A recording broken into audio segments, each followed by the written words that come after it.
오늘은 예수님의 마음을 품으라 라는 제목으로 하나님 말씀 전하겠습니다. 지난 주일에 제가 오직 예수만 바라보자 라는 말씀을 드렸는데요. 이것이 우리가 살아가는 이 신앙생활의 중요한 비결이다, 그런 말씀을 드렸습니다. 그런데 오늘 말씀은 그 후편이다 생각하시고 들으셨으면 좋겠습니다.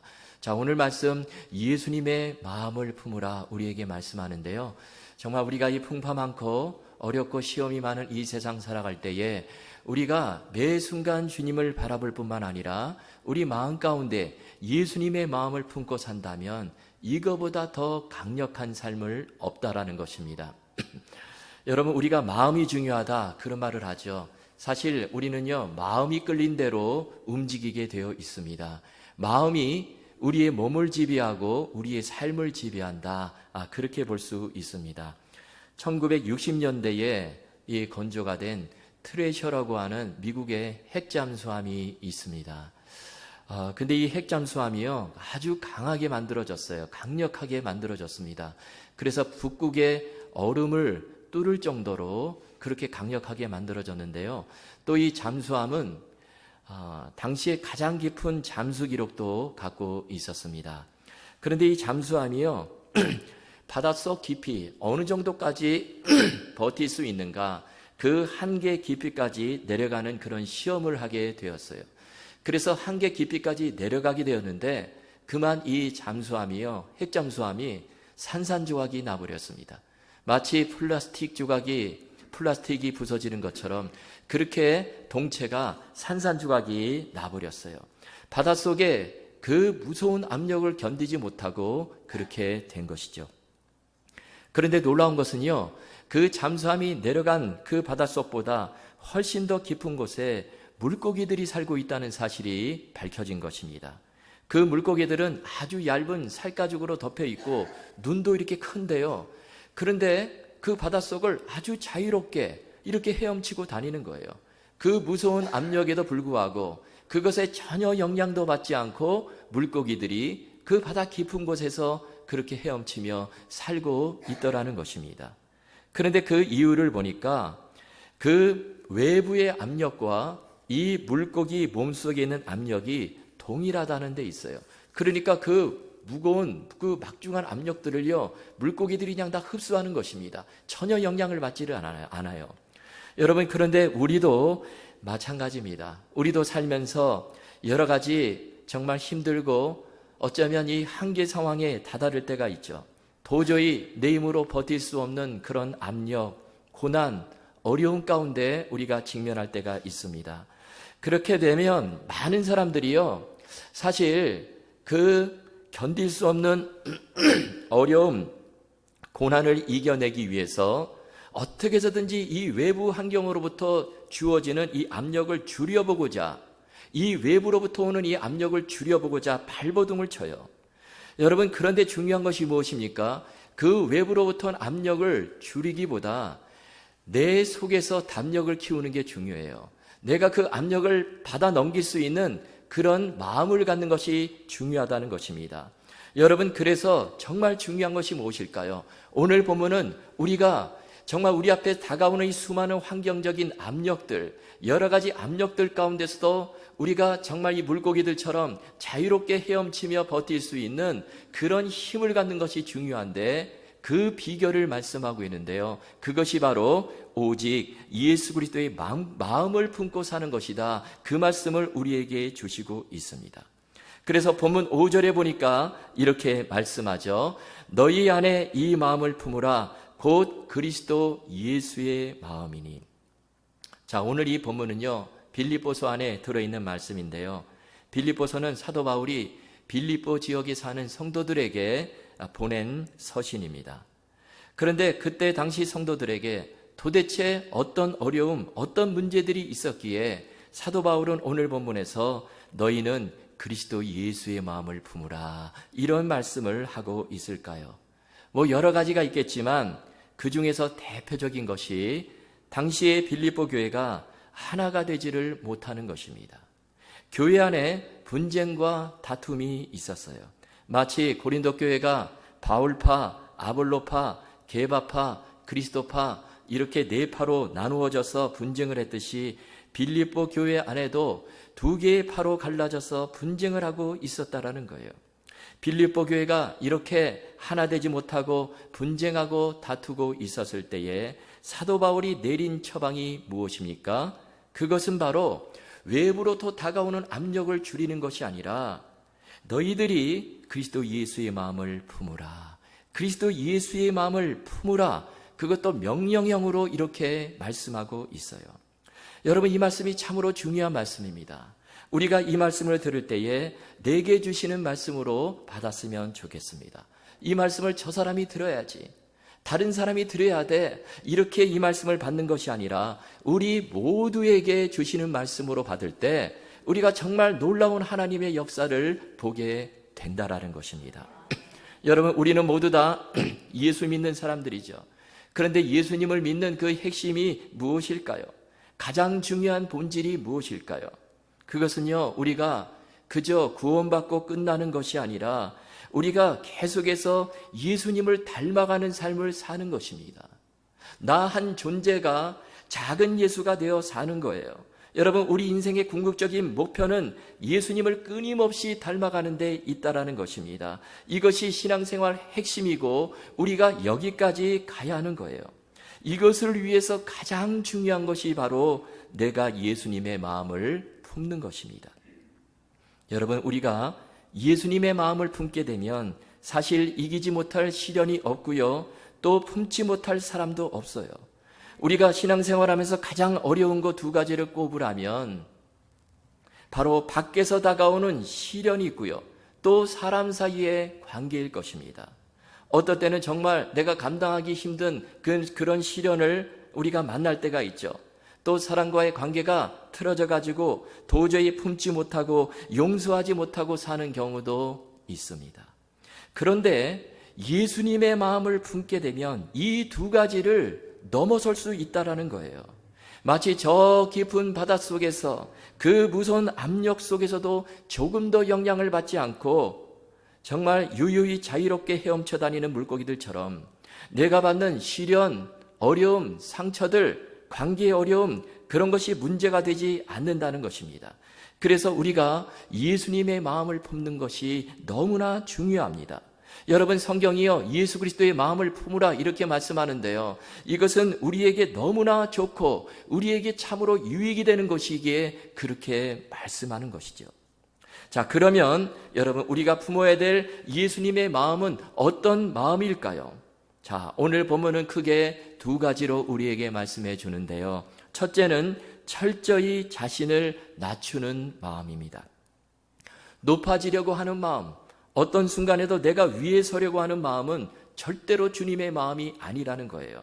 이것은 어떻게 보면 사탄이 주는 마음입니다. 여러분, 사탄이 왜 사탄이 되었을까요? 사탄은 본래 천사장이었는데요, 그런데 하나님과 비기려고 하다가, 하나님과 같이 되려고 하다가 추락을 하게 되고 사탄이 되었어요. 여러분, 주님의 마음은 철저하게 자신을 낮추는 마음입니다. 오늘 본문 6절 7절에 보면 이렇게 말씀하죠. 우리 함께 읽겠습니다. 시작. 그는 근본 하나님의 본체시나 하나님과 동등됨을 취할 것으로 여기지 아니하시고 오히려 자기를 비워 종의 형체를 가지사 사람들과 같이 되셨고. 아멘. 여기 보니까 예수님은 본래 하나님의 본체시다 이렇게 말씀하고 계세요. 여러분, 하나님의 본체시다, 이 말은요, 예수님께서 하나님의 본질적인 속성 그리고 성품을 지니신 분이시다라는 말입니다. 좀 더 쉽게 말씀드리면 예수님 자신이 곧 하나님이시다, 그런 말씀이에요. 그래서 우리가 예수님을 부를 때 성자 하나님으로 부르죠. 예수님은 하나님의 아들인 동시에 곧 하나님이 되시는 분이세요. 그런데 그런 예수님께서 어떻게 하셨습니까? 하나님과 동등됨을 취할 것으로 여기지 아니하시고 오히려 자기를 비워서 종의 형체를 가지사 사람들과 같이 되셨다라는 것입니다. 예수님은요, 그 높은 하늘 보좌를 스스로 버리시고 철저하게 자신을 낮추시고 사람이 되시고 우리와 같이 되셨다라는 거예요. 여러분, 이것이 바로 예수님께서 보이신 낮아지심인데, 그런데 그냥 사람이 되신 것이 아니에요. 여러분, 사람도 보면 여러 종류의 사람들이 있죠. 임금도 있고 부자도 있고 권력자들도 있는데, 그런데 예수님은 그런 부유하고 권세 있는 자가 되신 것이 아니라 철저하게 자신을 비워가지고 종의 형체를 가지셨대요. 이것은요, 예수님께서 이 땅에 오시고 섬김을 받으려 함이 아니라 오히려 섬기는 자로 그렇게 사셨다라는 뜻입니다. 실제로 예수님께서는 이렇게 섬기시다가 어떻게 하셨습니까? 십자가에 달려 돌아가 죽으셨어요. 바로 저와 여러분을 구원하시기 위해 십자가에서 자신의 몸을 내어주시기까지 그렇게 철저하게 낮아지시고 죽으셨다라는 것입니다. 여러분, 이것이 바로 예수님의 낮아지심인데, 오늘 말씀은 그 마음을 품으라 우리에게 말씀하는 것입니다. 여러분, 낮아진다는 것은 내가 내려가는 것입니다. 상대방이 내게 맞춰주기를 원하는 것이 아니라 내가 그 사람의 입장이 되어 그 사람의 자리에 서보는 거예요. 미국의 어느 목사님이 아침에 식당에 갔는데요, 이 웨이트리스가 아주 불친절하게 대하는 거예요. 그래서 목사님이 마음이 좀 상했습니다. 그래서 그 웨이트리스에게 한 소리를 하려고 하는데, 그때 갑자기 이런 마음이 드는 것입니다. 아니지, 저 웨이트리스가 내가 모르는 그래도 어떤 사정이 있을 거야, 이렇게 그냥 마음을 먹으니까 그냥 넘어가지더라는 거예요. 그리고 이제 식사를 마치고 팁을 주려고 하는데요, 그래도 나한테 좀 불친절하게 대했는데 팁을 주지 말까, 팁을 조금만 줄까, 그러다가도 아유, 기왕 이렇게 된 거 그래도 좀 많이 주자, 그래가지고 10불을 놓고 자리에서 일어나서 나오는 거예요. 근데 저 뒤에서 누가 부릅니다. 보니까 이 웨이트리스가 부르는 거예요.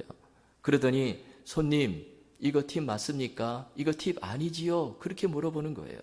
그러자 목사님이 그거 팁 맞습니다. 자매님이 무슨 어려운 일이 있는 것 같아서 조금이라도 도움이 될까봐 제가 드렸습니다. 그런 말을 했어요.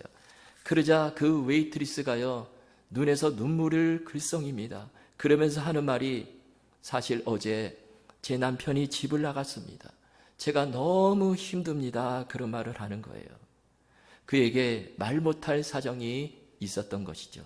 그때 목사님이요, 그녀에게 제가 기도해 드릴까요? 그러면서 위에서 기도를 해 주었습니다.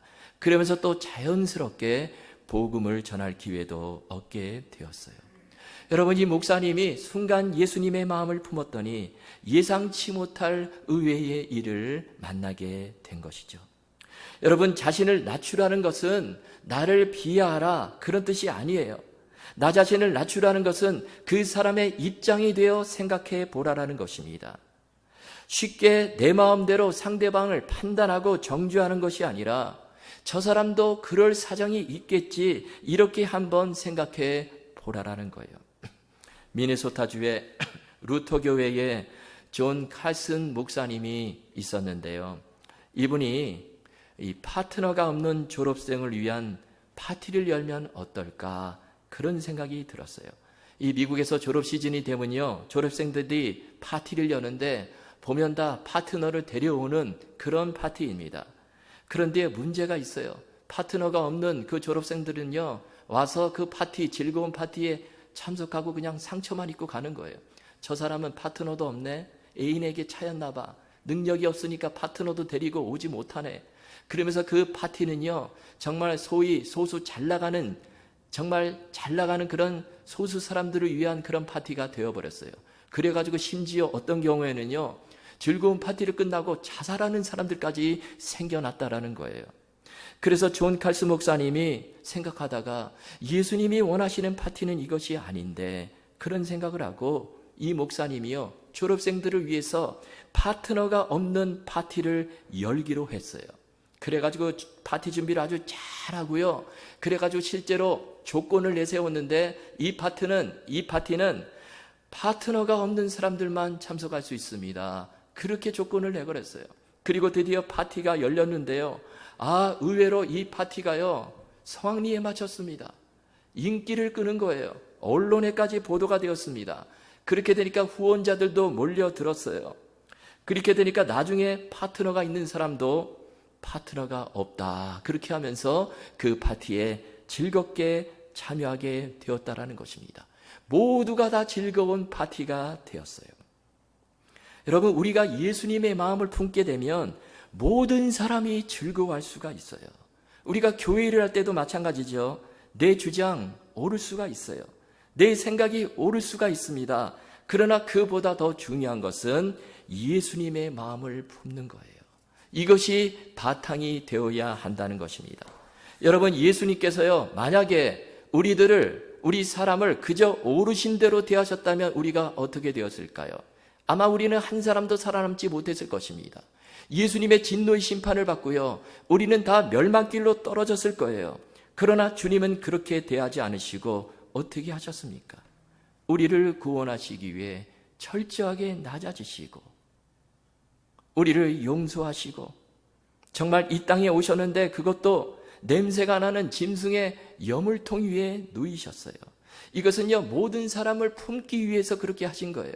여러분, 예수님께서 만약에 이 세상에 오셨을 때 왕으로 오셨다, 저 궁궐에서 정말 왕자로 태어나셨다 이렇게 되면 사실 모든 사람을 품기가 어렵겠죠.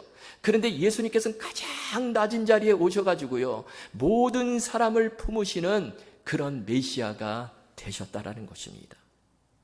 여러분, 이것이 바로 예수님의 마음인데 우리 교회가 모든 성도들이 이 마음을 가질 때 우리는 하나가 될 수 있습니다.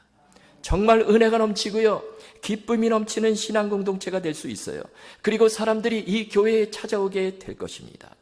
여러분, 우리 모두 이 예수 그리스도의 마음을 품으시고 내가 먼저 낮아지고 용서하고 섬기시는 저와 여러분 다 되실 수 있기를 주님의 이름으로 축원합니다. 두 번째로 예수님의 마음은 죽기까지 하나님의 뜻에 복종하시는 마음이에요. 자, 8절 말씀 우리 함께 읽겠습니다. 시작. 사람의 모양으로 나타나사 자기를 낮추시고 죽기까지 복종하셨으니 그 십자가에 죽으심이라. 아멘. 여기 복종이라는 단어를 사용했어요. 우리가 생각할 때 복종이란 말은 어떻게 보면 군대 용어 같기도 하고요, 순종이란 말보다 더 강력한 말로 들립니다. 여러분, 복종은요, 내 생각과 다르고 내 생각, 내 상식, 내 경험과 다르다 할지라도 그것이 하나님의 뜻이면 무조건 순종하는 것이 바로 복종이에요. 예수님께서 겟세마네 동산에서 바로 그 순종의 기도를 드리셨죠. 여러분, 사실 예수님도 사람의 몸을 입으셨기 때문에 처음 기도를 드리실 때 하나님, 이 십자가의 잔이 내게 지나가기를, 그런 기도를 드리셨어요. 그래서 아버지여, 만일 할만하시거든 이 잔을 내게서 지나가게 하옵소서, 이렇게 기도를 드리셨습니다. 그런데 곧바로 예수님은 그 기도를 바꾸셨어요. 십자가에서 죽는 것이 하나님의 뜻임을 아셨기에 나의 원대로 마옵시고 아버지의 원대로 되기를 원하나이다, 이렇게 기도를 맺으셨습니다. 그리고 주님은요, 그 십자가의 길을 걸어가셨어요. 그런데 그 길은 죽는 길입니다. 고통의 길이에요. 십자가에 못 박혀서 고난을 당하다가 죽어가는 길이에요. 그런데 예수님은 그것이 하나님의 뜻이기에 내가 사는 길을 포기하고 죽는 길을 스스로 걸어가신 것이죠. 내가 죽음으로 하나님의 뜻이 이루어지고 하나님께 영광이 되기에 그 길을 기쁨으로 가셨다라는 것입니다. 김태훈 선교사님이란 분이 있는데 이분이 깨어진 그릇이라는 책을 썼습니다. 여기서 이 깨어진 그릇은 바로 선교사님 자신을 말하는 것인데요, 이 선교사님은 한국의 최고의 명문대 의대를 졸업하고 서울대학병원에서 그리고 아산병원에서 외과 의사로 일했습니다. 사실 앞날이 완전히 보장된 그런 사람이죠. 그대로 있으면 서울대학병원 교수로, 뛰어난 외과 의사로 그렇게 살 수가 있어요.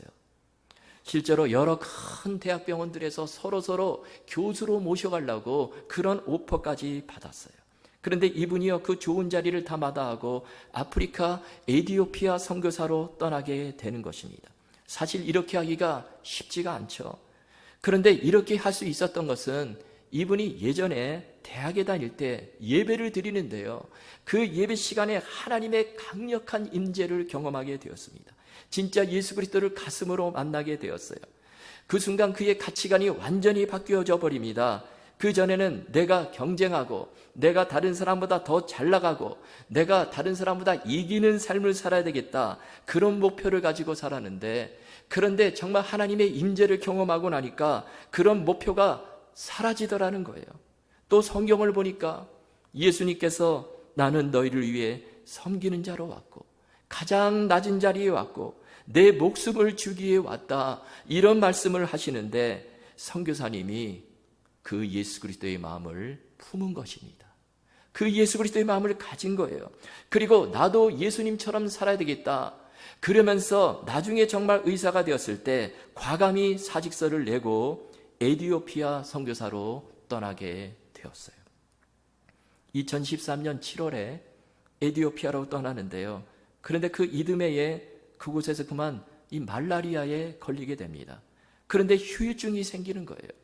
그래서 잠시 한국에 나와서 무슨 또 다른 병이 있나 진찰을 받아보니까 파킨슨 병이라는 진단을 받게 되었습니다. 여러분, 이 파킨슨 병은 몸이 뻣뻣해지고 자세도 불안정해지고 심하면 말하는 것도 힘들어지는 그런 병이라고 합니다. 그런데 문제는 현재 이 파킨슨 병을 딱히 치료할 방법이 없다라는 거예요. 이 병은요, 사실 치료제도 없고 원인도 모르고, 그리고 병의 진행 속도도 사람마다 다 달라가지고 전혀 예측을 할 수 없는 그런 병이라는 것입니다. 그래서 이 병에게 걸리게 되면 그저 하늘만을 쳐다보게 되는 그런 병인데, 그런데 수술을 해야 되는 외과 의사에게 이 파킨슨 병은요, 정말 치명적인 병입니다.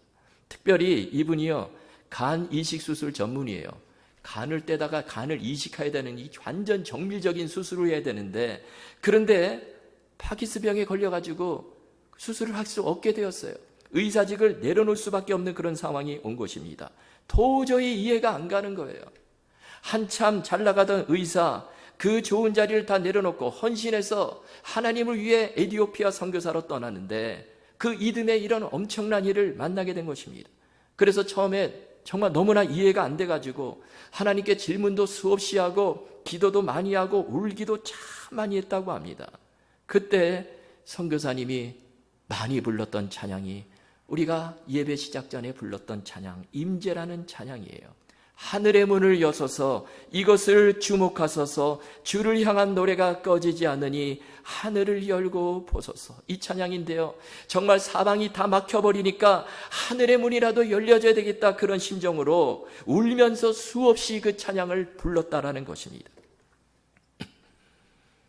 한국에 있는 부모님은 이참에 아예 그냥 한국으로 돌아와서 병 관리하며 살라, 그렇게 말씀하는데, 그때 선교사님이 에티오피아에서 정말 그래야 되나 그러면서 기도하고 있는데 아침에 공원에 산책을 나가게 되었습니다. 그런데 갑자기 소나기가 막 쏟아지는 거예요. 그래서 집으로 가야 되겠다 그러면서 가는데 저 옆에 보니까 웬 큰 나무가 하나 서 있는 거예요. 그래서 비를 좀 피해야 되겠다 그래가지고 그 나무 밑으로 들어갔는데 비가 그 안에는 떨어지질 않아요. 그런데 하나님께서 그때 선교사님 마음 가운데 이런 말씀을 주시더라는 것입니다. 소나기가 쏟아진다고 해서 집으로 가지 않아도 돼, 이런 말씀을 주시더라는 거예요. 그때 선교사님이요, 이 말씀을 하나님께서 내 앞날에 대해서 주시는 말씀이구나, 그렇게 받았다는 것입니다. 나는 지금 세상이 다 무너지는 것 같다 그렇게 생각했는데 하나님은 그것을 소나기다 그렇게 표현을 하셨다는 거예요. 여러분, 소나기는 지나가는 것이죠. 그리고 하나님께서 네가 집으로 돌아가지 않아도 돼, 이 말씀은 바로 내가 저 한국으로 돌아가지 않고 에티오피아에서 주님의 사역을 하는데 아무런 지장이 없겠구나, 그렇게 깨달아지더라는 것입니다. 그리고 그때 마침 동시에 아내가 환상을 보았는데요, 아내가요 아기처럼 예수님 품에 안겨 있는데 예수님께서 어디론가를 걸어가시는 거예요. 자신은 너무나 행복한 표정으로 예수님 품에 안겨 있는데 예수님께서 어디로 가시나 궁금해서 그 발을 쳐다보니까 예수님이요 가시던 물이 있고 거친 돌멩이들이 있는 돌짝밭 위를 걸어가시는데 예수님의 발에서 피가 줄줄 흐르는 것입니다. 그때 깨달아지는 것이 우리가 걸어가는 이 길이 내가 가는 길이 아니고 예수님께서 가시는 길이시구나. 우리는 그저 주님 품에 안겨서 평강을 누리고 우리는 그저 예수님만 따라가면 되는구나, 그런 생각이 들었다는 것입니다. 그러니까 마음이 너무나 평안해지더라는 거예요. 그 뒤로 이 김태원 선교사님 부부는 선교 사역을 포기하지 않고 에티오피아에서 선교 사역을 계속했습니다. 제가 그 간증을 듣고요, 참 많이 울었어요. 나중에 어떤 목사님이요, 선교사님에게 이런 말씀을 하시더라는 거예요. 하나님께서 메스를 가져가시고 복음을 쥐어주신 것 같다. 그 선교사님 비록 선교지에서 파킨슨병을 얻었지만, 그러나 더 중요한 것은 그러한 가운데서도 더 주님 바라보고 예수 그리스도의 마음을 품고 그렇게 살았더니 계속해서 하나님의 귀한 종으로 더 크게 쓰임을 받고 있더라는 것입니다. 어디든지 다니면서 이제는 하나님의 살아계심을 증거하는 그런 귀한 선교사님이 되셨어요. 여러분, 우리가 살면서 정말 중요한 것이 무엇일까요? 그것은 예수님의 마음을 품는 것입니다. 이 마음을 우리가 품어야 우리 삶에 다가오는 여러 가지 압력들, 어려운 문제들을 이겨나갈 수 있다는 거예요. 여러분, 빌립보서는 옥중서신이죠. 사도 바울이요, 로마 감옥에 갇혀서 지금 이 빌립보서를 쓰고 있습니다. 그런데 바울 그러한 가운데서도 놀랍게도 너희는 그리스도 예수의 마음을 품으라, 이렇게 말씀하는 거예요. 참으로 놀랍죠. 여러분, 바울이 어떻게, 왜 이렇게 말씀하고 있을까요? 이것이 바로 진짜 승리의 비결이니까, 이렇게 살아야 우리 인생이 참으로 복되니까, 그리고 이것이 사도 바울이 경험한 체험이니까, 또 그러한 나를 통해서 이렇게 살 때 다른 사람들이 살아나고 공동체가 하나 되고 하나님의 영광이 드러나니까, 그리고 무엇보다도 어떤 경우에도 어떤 상황 속에서도 하나님이 주시는 놀라운 평강을 맛볼 수 있으니까 너희는 예수님의 마음을 품으라, 이 말씀을 주시는 것입니다. 여러분, 이 말씀 우리 모두 붙잡으시고요, 지금 이 순간부터 우리 모두 결단하시고 예수 그리스도의 마음을 품고 그렇게 주님 바라보며 사시는 그런 저와 여러분 다 되실 수 있기를 주님의 이름으로 축원합니다.